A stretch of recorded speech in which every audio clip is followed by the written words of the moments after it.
Kita kembali lagi di ngobrol seru di layar demokrasi. Tadi sudah segmen 1, ini sudah mulai menghangat. Apalagi nanti walaupun di studio ini dingin. Dan saya ingin ke ketua dulu. Tadi ngomongin, ya itu tadi ngomongin aturan, walaupun kita belum spesifik ngomongin ke itu. Tapi ngomongin soal pengawasan, tadi kan ada memang waktu seperti sekarang ini KPU sendiri sudah menyatakan memang tidak ada yang memang harus diatur. Karena memang belum masuk. Kalau ngomongin soal kampanye ya memang ada masanya. Kalau KPI sendiri terkait dengan iklan-iklan atau program-program apapun yang dikemas sekreatif mungkin, itu seperti apa memposisikan ada dua yang memang kosong belum diatur, ada yang waktu memang diatur karena memang itu dalam masa kampanye? Ya, yang pertama ada regulasi umum gitu ya. Maksudnya regulasi umum itu bahwa apapun program siaran gitu ya harus tadi ya untuk mengakomodir kepentingan publik itu ya. Satu itu, yang kedua ada pasal khusus.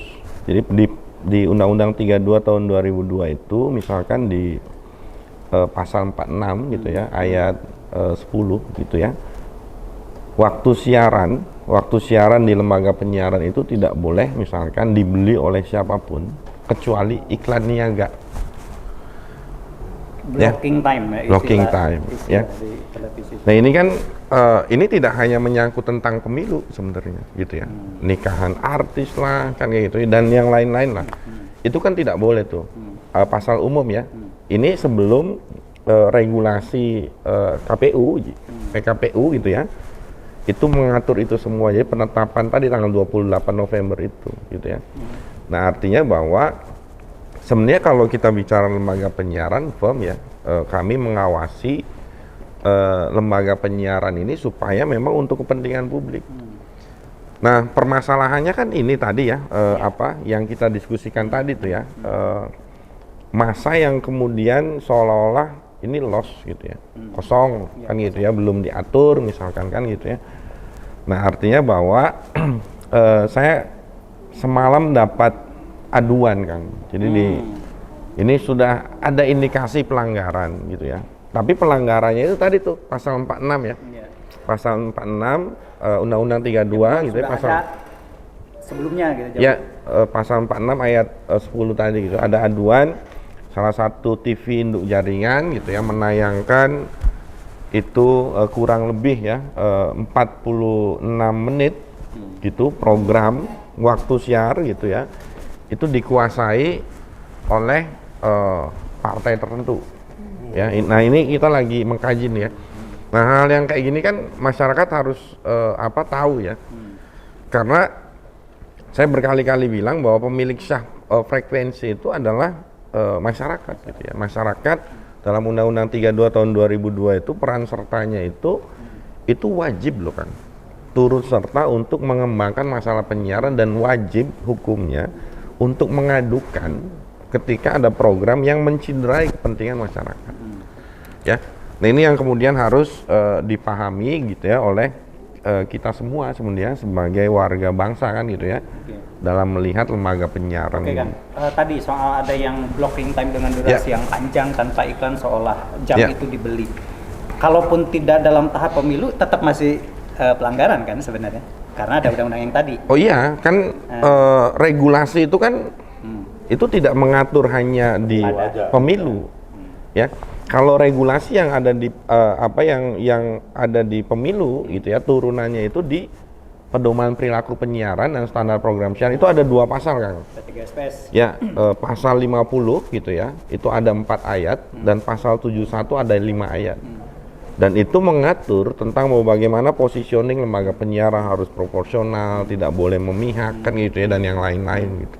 Belum lagi misalkan ada PKPU misalkan ya, yang kemudian nanti dikeluarkan oleh KPU, ada aturan Bawaslu. Nah biasanya kita kalau KPI itu masuknya gugus tugas ya. Jadi gugus tugas ini kan lagi dibentuk ya, di Jakarta nanti turun tuh ke provinsi gitu ya. Gugus tugas positioningnya itu ya institusinya ada Bawaslu, KPU dan KPI gitu ya. Berarti untuk coba. kalaupun nanti pada masa kampanye aturannya ada yang memang hanya menjalankan yang sudah dikeluarkan dari KPU atau bikin enggak, kan artinya kan bahwa aturan yang P3 SPS itu berlaku kan. Oke. Ditambah Ya, misalkan maksudnya PKPU kan gitu ya. PKPU. Nah, ini kita bicara case ya, Kang ya 2019 ya. Ya. Jadi di Jawa Barat itu paling tidak kita KPID Jawa Barat itu mengirimkan surat cinta sanksi maksudnya kepada lembaga penyiaran itu kebanyakan itu melanggar pasal 71 dan PKPU yang kemudian mengatur tadi dibilang sama Bu Nina itu mengatur bahwa berapa lama sih durasinya misalkan ya di televisi misalkan berapa lama gitu itu lebih 30 detik lebih gitu ya. Lebih dari misalkan 4 spot misalkan di radio 60 detik lebih dari 60 detik gitu ya 4 spot. Nah itu yang kemudian kebanyakan melakukan pelanggaran ya institusi medianya, institusi lembaga penyiarannya itu. Lalu ada misalkan dalam pilkada serentak ini case lagi bahwa ada kandidat kampanye yang dibungkus video klip misalkan. Nah, kita harus jeli tuh yang kayak gitu-gitu ya. Karena mau nggak mau lagi-lagi gitu ya, jangan sampai kemudian gitu bahwa lembaga penyiaran ini dimanfaatkan hanya untuk kelompok tertentu. Saya di radio nih di Tasik ada sempat dengar hari ini ketemu masih ada ketemu enggak, pokoknya ada lagu kemudian di akhirnya ya muncul aja suara gitu, mari kepakan. Itu gimana kalau di radio? Ya, sekarang udah masuk diawasi. Ya kan kalau inilah kita kan punya keterbatasan ya Kang ya. Jadi kita punya keterbatasan, inilah fungsi peran serta masyarakat itu dalam Undang-Undang 32 itu. Jadi kalau itu mengganggu ya, kalau itu mengganggu gitu, maka silakan laporkan ke kami ya.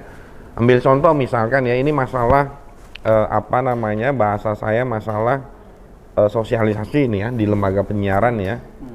Saya mengutip misalkan statement dari Bawaslu RI misalkan, jika masyarakat terganggu, ya ini bahasanya, jika masyarakat terganggu oleh tayangan-tayangan yang diindikasikan menyerupai kampanye, silakan laporkan ke Bawaslu. Nah itu akan ada sanksi administratif buat partai politik atau misalkan individunya ya. Walaupun tadi belum diatur betul gitu ya. Nah, tapi statement Bawaslu itu seperti itu misalnya. Nah, kami gitu ya yang ngejaga nih lembaga penyiaran TV dan radio kan banyak pasal yang mengatur itu. Ya. Banyak pasal yang mengatur itu gitu ya. Maka silakan laporkan ke kami ya ketika monitoring dari KPID Provinsi Jawa Barat. Kang, di Jawa Barat ini ada 437 lembaga penyiaran yang tersebar 27 kabupaten kota. Yang hanya dimonitoring oleh 4 orang. Pak orang kita komisioner 7 orang, kan gitu ya. Bu, kalau terkait regulasi atau aturan terkait khusus di lembaga penyiaran, sekarang dengan 2019 kemudian sekarang 2024 atau misalkan dari pemilu sebelumnya akan kira-kira akan seperti apa? Akan perubahan signifikan? Karena juga nanti berkaitan misalkan lebih mengatur ke medsos segala macam, atau secara keseluruhan akan sama saja dengan pemilu sebelumnya?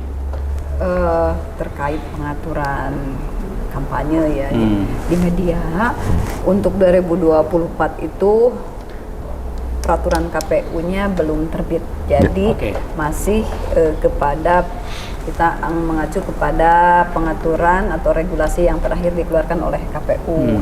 Jadi PKPU nomor 23 itu mengatur 2019 yang lalu. Hanya apakah peluangnya nanti akan ada perubahan? Menurut saya peluang ke arah itu ada. Peluang besar. Kenapa? Mengingat pertama durasi kampanye sekarang itu kan lebih singkat, 75 hari. Perlu ada penyesuaian contoh. Di dalam PKPU nomor 23 yang lalu itu durasi iklan di televisi itu hanya 8 kali Ya, 8 spot. 8 spot dengan durasi 30 detik untuk setiap stasiun televisi. Untuk radio hanya 4 dengan durasi 4 spot ya. Ya, 4 spot. Dengan durasi 60 detik setiap radio. Namun perlu diingat, ini yang melakukan iklan itu siapa? Yang melakukan iklan itu adalah difasilitasinya oleh penyelenggara, oleh KPU ya di dalam hal ini. Jadi tidak boleh nih calon-calon ini melakukan iklan Sendiri. itu akan berapa, kan ini ribuan loh calon ini di Jawa Barat aja, calon yang sekarang lebih dari 2.000 untuk Jawa Barat DPRD provinsi loh. Iya. Belum lagi kabupaten kotanya akan berapa ribu, semua melakukan hal yang sama, sedang televisi berbeda. Jadi peluang untuk berubah itu ada, nah ini perlu diingat. Kemudian yang tadi saya masih penasaran dengan kampanye di luar jadwal ini. Gini, yang dilakukan itu kan oleh peserta pemilu nih. Nah, kalau sekarang ada nih peserta pemilunya, ya nih partai politik. Ya, kalau partai politik melakukan kampanye dengan pemaparan misi dan program kemudian mengajak, itu kampanye. Nah, kalau dilakukan oleh bacalon ya sekarang, nah itu yang belum, yang salah, yaitu karena DCT ditetapkan nanti. Kan itu perlu dipahami. Karena peserta pemilu ini kan sebenarnya ya partai politik ini hanya mengusung para calon. Nah itu ya perlu dipahami. Jadi yang jelas ada pemaparan visi misi program mengajak, nah itu kan.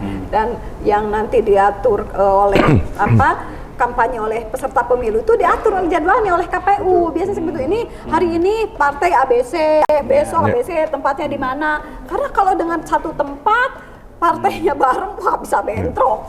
Itu. Iya, itu. Karena kalau diatur ya itu tadi, tidak semua ketika diserahkan ke masing-masing calon, kan tidak semua punya uang untuk beriklan. Betul, sehingga kenapa harus ada lapor dana kampanye? Nah itu. Gimana? Soalnya gini, itu kan sudut pandang letterleh aturan memang baku bahwa yang namanya calon anggota dewan itu setelah DCT itu dan tahapan kampanye itu dimulai nanti November. Ya. Itu dari perspektif yang undang-undang. Nah, tapi ini perspektif psikologi calon nih, harus dipahami juga, ya kan? Mereka ini kontestan, kemudian diberikan. Jadi kan ini berapa persen sih dari DCS ke DCT yang berubah? Kan hanya sedikit. Ya kan? Misalnya berapa persen lah, nggak lebih dari 10% maksimal. Artinya 90% itu udah pasti dia masuk ke DCT. Jadi nomor nggak ngaruh karena sekarang udah nggak ngaruh nomor urut. Bisa jadi berubah-ubah, memungkinkan ya. Tapi kalau nggak salah itu ada aturan yang menyatakan kalau ada perubahan calon di nomor urut sekian, maka penggantinya harus langsung nomor urut sekian, gitu kan? Nah artinya sebenarnya partai tidak juga punya keleluasaan yang banyak. Gitu. Nah kalau mau mengganti nomor 1, ya artinya yang baru ini harus di nomor 1, tiba-tiba aja nomor 1 gitu di DCT itu. Oke. Tapi gini, kalau dikaitkan dengan tadi pengawasan, Kang Demi sebagai pelaku nih, dalam artian itu tadi kontestan gitu. Itu gimana menanggapi aturan-aturan yang walaupun belum hari ini dikeluarkan, diterbitkan segala macam? Gini, kita itu peserta sebenarnya dari dulu juga mengikuti apa yang dikeluarkan oleh KPU, ya. Dan kita tidak pernah mengintervensi apa yang telah diterapkan oleh KPU. KPU bikin PKPU, aturannya kita laksanakan dong. Jangan sampai nih penyelenggara benci kita, bahaya juga kan. Nah tapi persoalannya gini, kan seharusnya kalau tadi bicaranya normatif, bicaranya ideal, seharusnya memang ini diatur oleh penyelenggara. Ya kan. Nah, tapi sejauh mana kemampuan KPU buat mengatur peserta? Nah, contoh nih di penyiaran, yang seharusnya tadi Kang Adiana bilang bahwa penyiaran itu adalah hak masyarakat untuk masyarakat kan. Tapi faktanya penyiaran juga didominasi, dimonopoli oleh orang-orang yang punya uang, ya kan. Tidak semua calon mampu iklan di radar, baik itu di televisi maupun di radar koran, ya kan? Enggak. Jadi siapa yang bisa akses ke sana? Pasti orang-orang pilihan tertentu. Bagi cara-cara yang lain paling murah, bagi gue dong sosialisasi. Itu fakta. Nah hari ini kenapa penyelenggara juga tidak menyediakan ruang? Nih harusnya gini, Kang, ini usul ya. Harusnya ini kan urusan negara, ini tuh urusan nih pemilu itu bukan kepentingan anggota dewan, bukan kepentingan partai politik, tapi ini kepentingan negara dan seluruh bangsa Indonesia. Itu hak negara loh. Nah, kenapa tidak diberikan spot gratis? Ini ditunjuk nih dalam satu minggu ya, satu spot buat peserta kampanye, peserta pemilu. Nah, ini KPU yang atur. Hari ini partai A, hari itu ini ada, cuman nongolnya sekali sehari, jadi gak maksimal. Nah, nggak maksudnya makanya itu yang saya bilang, sejauh mana kemampuan penyelenggara, kemudian sejauh mana juga media-media penyiaran sadar bahwa ini adalah urusan republik. Nah, tapi kan sekarang gini, yang terjadi ada persepsi juga, iya masih ada kepentingan partai. Coba kalau pemilu nggak ada, kan partai ada karena ada pemilu kan? Ini karena demokrasi harus tumbuh dan berkembang di negeri ini. Nah, ini kan harusnya kesadaran itu sehingga tidak lagi bicara iya mah pemilu mah kepentingan. Enggak, justru dari awal saya bilang ke penyelenggara bahwa ini itu kita sedang bantu penyelenggara loh. Jadi harusnya KPU lebih membuka selebar-lebarnya tempat ruang sosialisasi. Benar, karena ini harus sukses pemilu ini. Tapi diatur. Nah, tinggal justru kan aneh kalau pilkada itu baligo dibikinin KPU, ya kan? Iya. Tapi kalau pilkada kenapa enggak? Nah, minimal iklan-iklan pemilu itu lewat contoh nih kerjasama sama Radar atau dibikinlah satu ruang khusus info pemilu asik gitu kan. Nah, di sini hadir perwakilan calon-calon dari dapil A, dapil 1 contoh. Ya, dari semua partai berapa episode, berapa kali kan bisa diatur lah gitu. Ya, LDR ini hadir memang untuk jadi ini kan jadi gini Kak. Jadi hari ini mari kita duduk bersama dan disamakan dulu persepsi tentang pemilunya dulu. Bahwa pemilu ini satu peserta partai politik. Yang kedua tujuannya adalah ini tujuannya untuk agar proses demokrasi ini terus berjalan. Dan ini adalah urusan negara. Ini ada urusan bangsa, bukan urusan partai dan urusan calon gitu. Siap-siap, kita break dulu Kang. Biar lebih terbuka lagi nanti kita akan lebih elaborasi lagi. Ini masih punya satu segmen lagi ya. Untuk membahas ini tetaplah bersama kami di Layar Demokrasi.